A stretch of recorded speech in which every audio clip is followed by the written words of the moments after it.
মাত্র ৬ বছরের এই ছোট্ট ছেলেটি দ্বিতীয় বিশ্বযুদ্ধের সময় জার্মান শত্রুদের বিরুদ্ধে সাহসিকতার সাথে যুদ্ধ করেছিল। সে একাই হাজার হাজার জার্মান সৈনিকদের অবস্থা নাস্তানাবুদ করে দিয়েছিল। সে তার বুদ্ধি দিয়ে বড় মানুষের মতো যুদ্ধ করেছিল। এমন একটা সত্য ঘটনার উপর নির্মিত হয়েছিল দ্য সোলজার বয় সিনেমাটি। কথা দিচ্ছি গল্পটি আপনাদের ভীষণ ভীষণ ভীষণ ভালো লাগবে। তো চলুন গল্পটি শুরু করা যাক। এই ছোট্ট ছেলেটির নাম হচ্ছে সিরোজা। সে নদীর কিনারা একটা গাছের উপর বসে খেলছিল।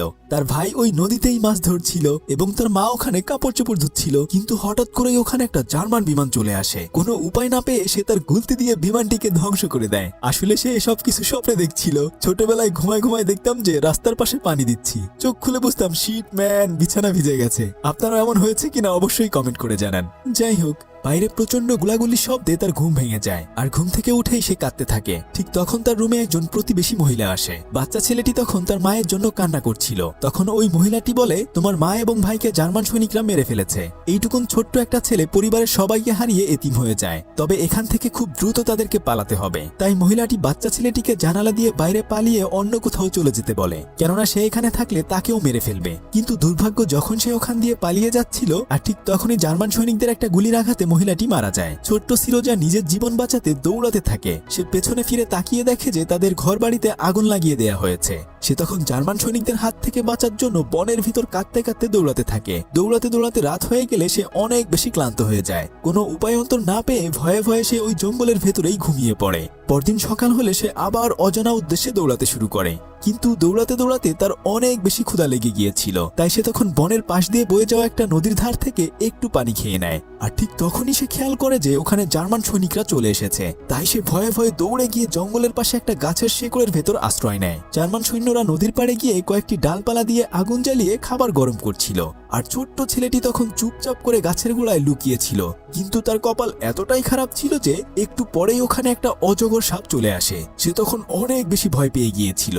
কিন্তু সে বুদ্ধি করে নিজের মুখ চেপে ওখানে সাহসিকতার সাথে চুপচাপ বসে থাকে। একটু পরে সাপটি ওখান থেকে চলে যায়। কিছুক্ষণ পরে যখন ওখান থেকে জার্মান সৈনিকরা চলে যায়, সে তখন ওখানে গিয়ে তাদের ফেলে রাখা একটু খাবার তার সাথে করে নিয়ে নেয়। এরপর সে আবার জঙ্গলের ভেতর দিয়ে হাঁটতে থাকে। কিন্তু কাল থেকে কিছু না খাওয়ার কারণে তার প্রচন্ড ক্ষুধা পেয়েছিল। তাই সে তখন জঙ্গলের ভেতর ছোট ছোট গাছ থেকে কয়েকটা ফল খেয়ে নেয়। আর তখনই ওই বনের ভেতরে জার্মান সৈনিকরা বোমা নিক্ষেপ করে। ছোট্ট বাচ্চাটি তখন বোমার আঘাতে ছিটকে পড়ে যায়। তবে কপাল ভালো, সে কোনো ধরনের আঘাত পায় না। সে মাটি থেকে উঠে হাতে একটা লাঠি নিয়ে বলতে থাকে, সাহস থাকলে আমার সামনে আয়, আমি কিন্তু একটু ভয় পাচ্ছি না। আমার কাছে কিন্তু বন্দুক রয়েছে, কাছে আসলেই গুলি করে দেব।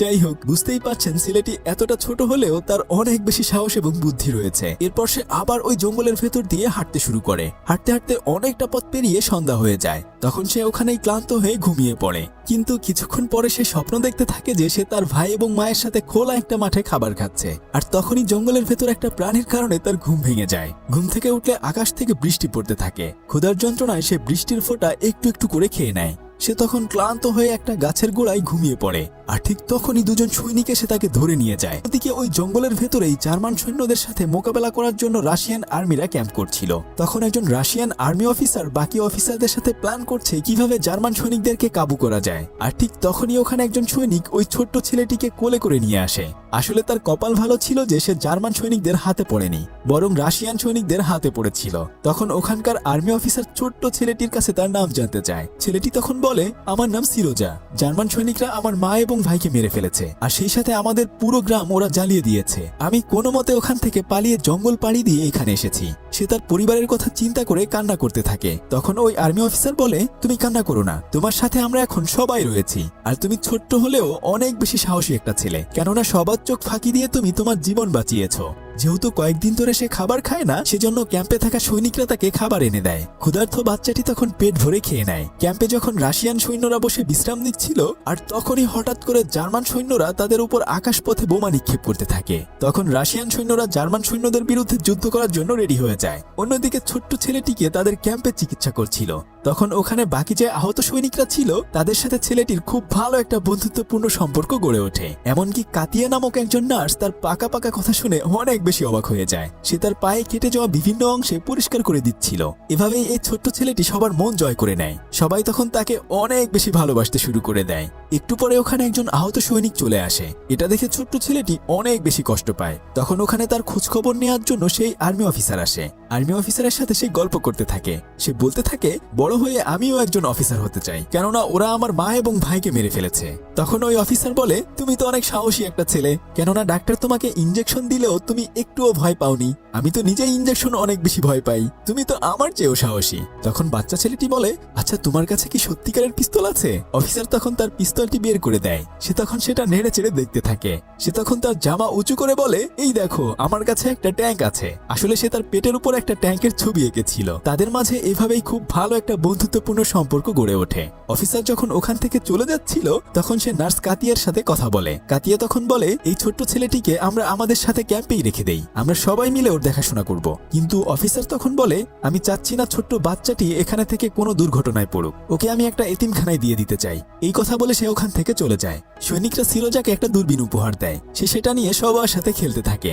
কাতিয়া তখন ওখানের একজন নার্সকে বলতে থাকে সে কমান্ডারকে খুব পছন্দ করে, কিন্তু কমান্ডার তো তাকে পাত্তাই দেয় না। আসলে সে মনে মনে তাকে অনেক বেশি ভালোবাসে।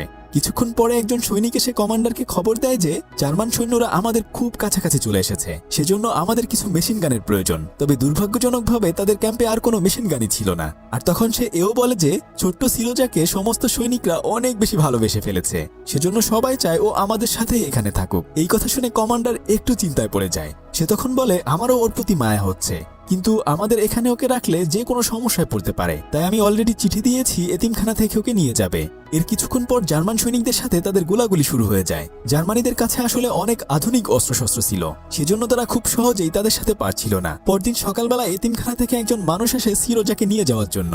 কমান্ডার তখন তাকে বলে তোমাকে নিয়ে যাওয়ার জন্য গাড়ি এসেছে। এই বলে সে তাকে একটা কাঠের পিস্তল উপহার দেয়। কিন্তু বাচ্চা ছেলেটি এখান থেকে চলে যাওয়ার কথা শুনে মন খারাপ করে তাকে জড়িয়ে ধরে। তখন সে আবেগ আপ্লুত হয়ে বলে তুমি কি আমার ছেলে হবে? আর তখন পিচ্চি ছেলেটিও রাজি হয়ে যায়। সবাই এখন অনেক বেশি খুশি ছিল, তাই তারা তখন ছোট্ট ছেলেটির জামা বানানোর কাজে লেগে পড়ে। কিন্তু যেহেতু সে ছোট্ট ছিল সেজন্য অন্যান্য সৈনিকদের জামা কেটে তাকে ছোট্ট করে একটা জামা বানিয়ে দেওয়া হয়। পরদিন যখন সে ঘুমিয়েছিল তখন কমান্ডার এসে তাকে ডেকে বলে যে সোলজার বয় তুমি ঘুম থেকে উঠো, তোমার জন্য পোশাক নিয়ে এসেছি। তখন সিরোজা বলে আমি তো অলরেডি পোশাক পরেই আছি দেখো। তবে সে একটু পরে আর্মির পোশাক দেখে অনেক বেশি খুশি হয়ে যায়। সে দ্রুত করে পোশাক পরে বাইরে বেরিয়ে সবাইকে দেখিয়ে আনন্দে দৌড়াতে থাকে আর চিৎকার করে বলতে থাকে আমিও এখন একজন সোলজার হয়ে গিয়েছি। আর তখনই ওখানে জার্মান সৈনিকরা বিমানে করে তাদের উপর বোমা নিক্ষেপ করতে থাকে। আর সিরোজার পাশেই একটা বিশাল বোমা এসে পড়ে। তবে কপাল ভালো কমান্ডার এসে তখন তাকে ওখান থেকে সেভ করে নেয়। তবে হামলার কারণে তাদের ক্যাম্পের অনেকেই আহত হয়ে যায়। ছোট্ট সিরোজার প্রিয় মানুষগুলো এভাবে অসুস্থ হয়ে যাওয়ার কারণে সে অনেক বেশি কষ্ট পায়।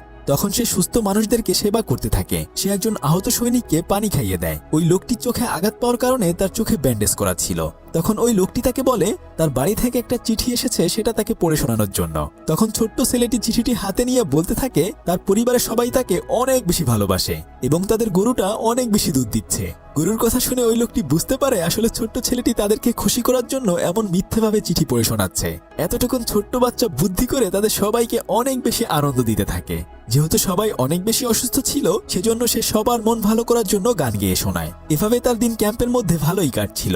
পরদিন নার্স কাতিয়া ছোট্ট ছেলেটিকে তার কোলে শুয়ে আদর করে দিচ্ছিল। তখন ওখানে কমান্ডার চলে আসে। কমান্ডার আসলে কাতিয়াকে অনেক বেশি পছন্দ করত, কিন্তু সে তখন তার মনের কথা বলতে চেয়েও আর বলতে পারে না, কেননা তখনই ছোট্ট ছেলেটির ঘুম ভেঙে যায়। কিছুক্ষণ পরে কমান্ডার এবং ছোট্ট ছেলেটি জঙ্গলে হাঁটতে বের হয়। ছেলেটি এখন কমান্ডারকে বাবা বলেই ডাকে। সে কমান্ডারকে বলতে থাকে দেখো বাবা আমার জামাটা অনেক সুন্দর। এরপর তারা হাঁটতে হাঁটতে একটা জায়গায় আসে। এখানে আসলে কয়েকদিন আগে জার্মানরা আক্রমণ করে তাদের কয়েকজন সৈন্যকে মেরে ফেলেছিল। তাদের কথা মনে করে কমান্ডার যখন ক্যাপ খুলে ছোট্ট ছেলেটিও তখন তার ক্যাপটি খুলে রাখে। পরদিন সকালবেলা সে একটা আয়না নিয়ে অন্য সৈনিকদের মতো দাড়ি কাটছিল। তখন দুজন সৈনিক এসে তাকে জিজ্ঞেস করে তোমার কি দাড়ি হয়েছে নাকি? তখন ছোট্ট ছেলেটি বলে আমি একজন সোলজার। তারা সবাই তখন মজা করে বলে তুমি কি তোমার গার্লফ্রেন্ডের সাথে দেখা করতে যাবে নাকি? তখন সে বলে সোলজাররা এমন কোনো কিছু করে না। যাই হোক, কমান্ডার পরবর্তী মিশনের জন্য বাকি সৈন্যদের সাথে প্ল্যান করছিল কিভাবে জার্মানদেরকে খুব সহজে পরাজিত করা যায়। আর তখনই ওখানে ছোট্ট ছেলেটি চলে আসে। সে এসে বলে আমিও তোমাদের সবাইকে সাহায্য করতে চাই। তখন কমান্ডার বলে আপাতত তুমি সমস্ত সৈনিকদের চিঠি পড়ে শুনিও, এটাই তোমার কাজ। তবে একটু পরে কমান্ডার খেয়াল করে যে সিরোজার গালে ছোট্ট একটা ব্যান্ডেজ রয়েছে। তখন সে জানতে চায় তার ওখানে কি হয়েছে। তখন সে বলে যে শেভ করতে গিয়ে ওখানে কেটে গিয়েছে। আসলে সে একবার খেয়াল করেছিল দাড়ি কাটতে গিয়ে তার বাবার কেটে গিয়েছিল, তাই সে এমনটা করেছে। তবে কমান্ডার বুঝে ফেলে যে ছোট্ট ছেলেটি তাকেই ফলো করছে আর তার গালেও কেটে যায় নাই, সে অভিনয় করছে। তার এই চালাকি দেখে ওখানকার সবাই তখন হাসতে থাকে। তারপর সমস্ত সৈনিকদের যার যার বাড়ি থেকে চিঠি এসেছে সেগুলো সবার কাছে একে একে সে পৌঁছে দেয়। এত কষ্টের মাঝেও সবাই যেন একটু সুখ খুঁজে পেয়েছে। তখন সবাই গান গেয়ে তার সাথে মজা করতে থাকে। পরদিন সকালবেলা সে তার হাতে থাকা দূরবীনটি দিয়ে খেলা করছিল আর তখন সে দেখতে পায় যে খড়ের গাদার ভেতর একজন সৈনিকের জুতা দেখা যাচ্ছে। সে জলদি ক্যাম্পে গিয়ে সবাইকে এই কথা জানিয়ে দেয়। তখন বাকি রাশিয়ান সৈনিকরা এসে অনেক খোঁজাখুঁজির পর ওখানে দুজন জার্মান সৈন্যকে পেয়ে যায়। জার্মান সৈন্যরা এখানে লুকিয়ে লুকিয়ে রাশিয়ানদের উপর নজর রাখছিল।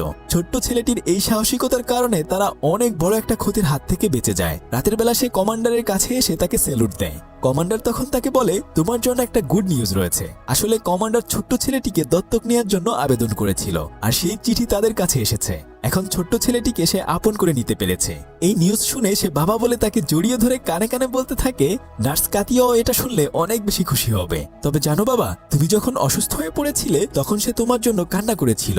আসলে এই ছোট্ট ছেলেটিও চায় কমান্ডার এবং নার্স কাতিয়াকে এক করে দিতে, তাই তারা তখন কাতিয়াকে খুঁজতে বের হয়। কিন্তু এর আগে অন্য একজন সৈনিক গিয়ে কাতিয়াকে কিছু ফুল উপহার দেয়। কমান্ডার গিয়ে এটা দেখে মনে করে হয়তো কাতিয়া ওই সৈনিকটিকে পছন্দ করে। ওই সৈনিকটি আসলে কাতিয়াকে প্রপোজ করতে এসেছিল।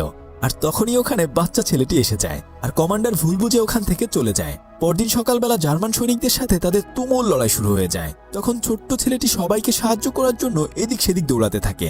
সে এসে কমান্ডারের কাছে জানতে চায় সে কিভাবে সবাইকে সাহায্য করতে পারবে। কমান্ডার তখন তাকে বাইরে যেতে নিষেধ করে। অন্যদিকে তারা জার্মান সৈন্যদের সাথে যুদ্ধ করে পেরে উঠছিল না, তাই তারা তাদের পাশের ক্যাম্পে এই কথা জানাতে চায়। কিন্তু তাদের টেলিফোন লাইন নষ্ট হয়ে যাওয়ার কারণে সেটা আর করতে পারছিল না, কেননা তাদের টেলিফোনের তার ছিঁড়ে গিয়েছিল।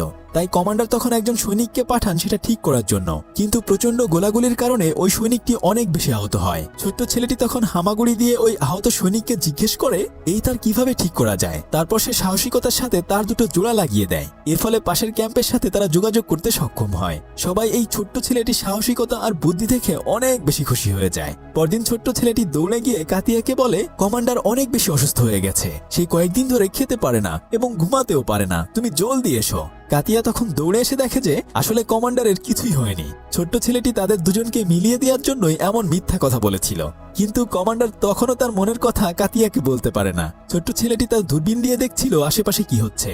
তখন সে ওখানে দুটো আর্মি কুকুর দেখতে পায়। অন্য ক্যাম্প থেকে এই কুকুর দুটোকে এখানে আনা হয়েছে। সিরোজা কুকুর দুটি পেয়ে অনেক বেশি খুশি হয়ে যায়। সে তখন কুকুরের স্লেজ গাড়ি দিয়ে ওখানে মজা করতে থাকে। কিন্তু কুকুর দুটি একটা প্রাণী দেখে অনেক জোরে ওখান থেকে দৌড়াতে থাকে। আসলে একটু সামনেই মাইন পুঁতে রাখা হয়েছিল, যদি আরেকটু সামনে যায় তাহলে মাইন ব্লাস্ট হয়ে ছোট্ট সিরোজা মারা যাবে। তবে কপাল ভালো তখন একজন সৈনিক এসে তাকে বাঁচিয়ে নেয়। তবে একদিন কমান্ডার অনেক বেশি সাহস করে কাতিয়াকে বলে দেয় যে সিরোজা তোমাকে অনেক বেশি পছন্দ করে, তুমি কি ওর মা হবে? কাতিয়া তখন এক বাক্যে রাজি হয়ে যায়। পরদিন তারা এই ক্যাম্প ছেড়ে অন্য একটা ক্যাম্পে চলে যায়। সেখানে গিয়ে সিরোজা দেখে যে ওই ক্যাম্পে কয়েকটা ছোট ছোট ছেলে মেয়ে একটা কুকুরের সাথে খেলা করছে। সেও তখন ওই ছেলে মেয়েগুলোর সাথে গিয়ে খেলতে থাকে। ওখানে কিছুক্ষণ বিশ্রাম নিয়ে তারা বিশাল বড় একটা মিসাইল নিয়ে সামনের দিকে আগাতে থাকে। গাড়িতে যাওয়ার সময় সিরোজা তার কাঠের বন্দুক দিয়ে এদিক সেদিক গুলি করতে শুরু করে। কিন্তু কিছুক্ষণ পর হঠাৎ করেই জার্মান সৈন্যরা তাদের উপর আক্রমণ করে বসে। এর ফলে তাদের কয়েকজন সৈন্য মারা যায় এবং কয়েকজন খুবই আহত হয়। কমান্ডার নিজেও এই হামলায় মাথায় আঘাত পায়।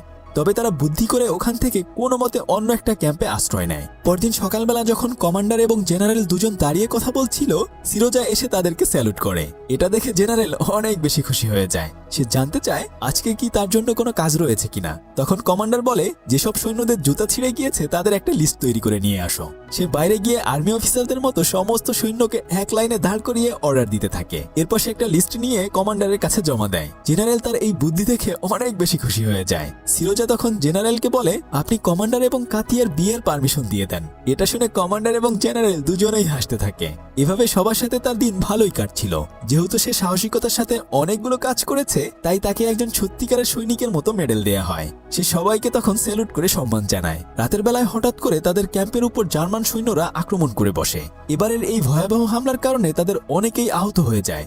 কিন্তু সিরোজা তার বাবাকে কোথাও খুঁজে পাচ্ছিল না। সে তখন ওখানে একজন সৈনিককে তার বাবাকে খুঁজে আনতে বলে। সে সিরোজাকে জড়িয়ে ধরে সান্ত্বনা দিয়ে বলতে থাকে আমরা অবশ্যই তোমার বাবাকে খুঁজে আনবো। পরদিন সকালবেলা দেখা যায় যে কমান্ডার আসলেই গতরাতে অনেক বেশি আহত হয়ে গিয়েছিল। নার্স কাতিয়া তাকে চিকিৎসা করছে। সে তার বাবাকে ফিরে পেয়ে কান্না করে জড়িয়ে ধরে। এরপর সে তার বাবা মার সাথেই ওই ক্যাম্পেই থাকতে শুরু করে এবং তাকে একজন সৈনিক হিসেবে মেনে নেওয়া হয়। আর এই ছোট্ট বাচ্চাটি পরবর্তীতে পোল্যান্ড এবং জার্মানিতে গিয়েও যুদ্ধ করেছিল। আমাদের এই গল্পটি ছিল সত্যিকারের একটা ঘটনা। তবে আপনি জেনে অবাক হবেন যে একবার একটা কুকুর জার্মানদের বিরুদ্ধে যুদ্ধ করেছিল, আর এটাও একটা সত্য ঘটনা ছিল। আর্মি কুকুরের এই গল্পটি দেখতে চাইলে স্ক্রিনে থাকা আমাদের এই ভিডিওটি দেখুন। ততক্ষণে সবাই ভালো থাকুন। আল্লাহ হাফেজ।